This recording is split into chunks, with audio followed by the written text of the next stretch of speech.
कैसे हो दोस्तों, मैं मोहम्मद नईम शेख। मैं बताना चाहता हूँ मेरे हाथ में द इनकलाब न्यूज़पेपर है, उर्दू का लीडिंग न्यूज़पेपर है, मुंबई एडिशन है और ये 5 मई संडे 2024 का आर्टिकल है, पेज नंबर 4 पे आया, जो ये है जिसमें यूपीडी के चीफ उद्धव बाला साहब ठाकरे कह रहे जो भी प्रोजेक्ट गुजरात गए हैं उन्हें हम वापस लाएंगे।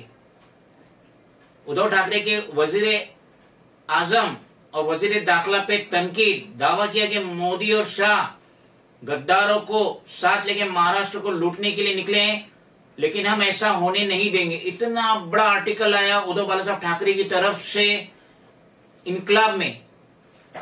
ये स्टेटमेंट उन्होंने एक रैली में दी सिंधुदुर्ग में, जब अपने महाविकास आघाड़ी के कैंडिडेट जो कि उनकी पार्टी से वाबस्ता था, यूपीडी से वाबस्ता था, उसमें उन्होंने स्टेटमेंट दिए कि ये जो 2 गुजराती है उनकी डायरेक्ट तनकीद थी पीएम नरेंद्र मोदी और होम मिनिस्टर अमित शाह पे। ये महाराष्ट्र को लूट रहे हैं।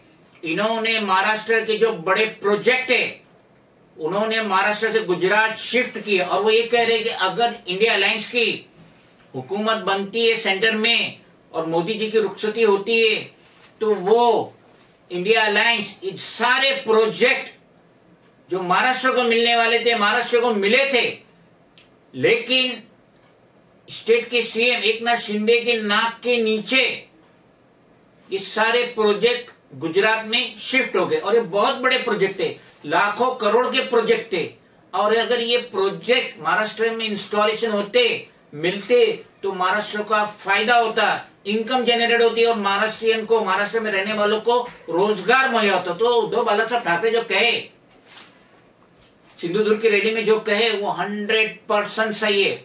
वो कैसे सही मैं बताता हूं। अब अगर मेरे हाथ में मोबाइल है और कोई मेरे से ये मोबाइल छीन के भाग जाता है और ना मैं उसका पीछा करता हूं, ना मैं चिल्लाता हूं, ना मैं शोर मचाता हूं कि चोर को पकड़ो, तो इसका मतलब ये है कि मैं नाकारा हूं, मेरे में हिम्मत नहीं है, मेरे में ताकत नहीं है, मैं उस चोर को पकड़ नहीं पाया, मैं अपना मोबाइल रिकवर नहीं कर पाया। और जैसे ही महाविकास आघाड़ी की हुकूमत को महाराष्ट्र में गिराया गया,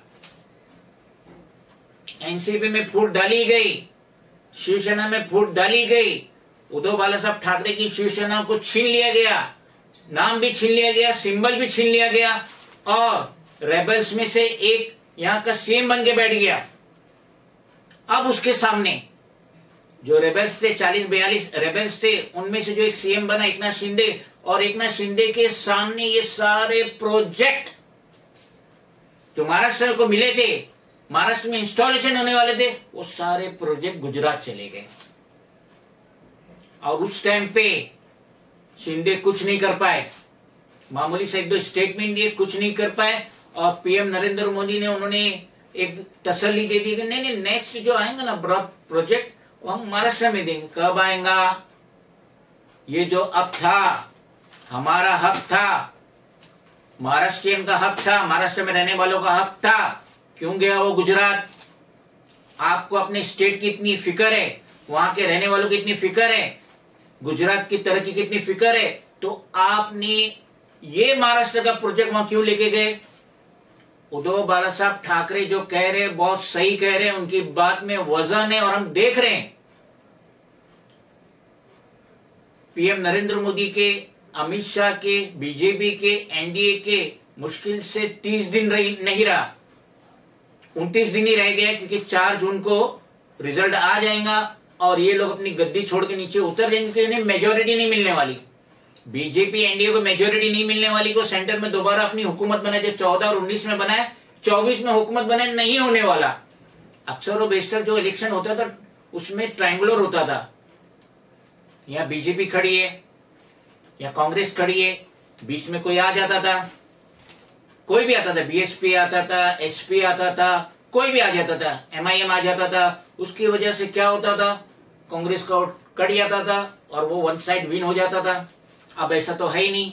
इंडिया अलायंस में 28 पार्टियां हैं, जिसमें शरद पवार की एनसीपी भी है, बाला साहब ठाकरे की शिवसेना भी है, समाजवादी पार्टी भी है, अखिलेश की और भी मजीद पार्टी हैं। तो अब ये क्या वोट कटने वाला नहीं है?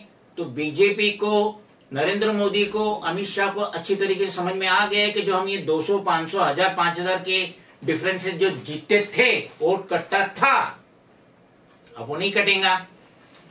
तो जरूर एनडीए की, इंडिया अलायंस की जीत होने वाली है, एनडीए बीजेपी मोदी की हार होने वाली है। तो उद्धव बाला साहब ठाकरे ने जो ये स्टेटमेंट दिए सिंधुदुर्ग में कल, उसका उन्हें पालन करना ही चाहिए। और इंडिया अलायंस की अगर सेंट्रल हुकूमत बनती है तो जितने प्रोजेक्ट महाराष्ट्र के गुजरात में गए वो वापस लाना चाहिए, ताकि महाराष्ट्र की तरक्की हो और महाराष्ट्र में रहने वालों को रोजगार मिले।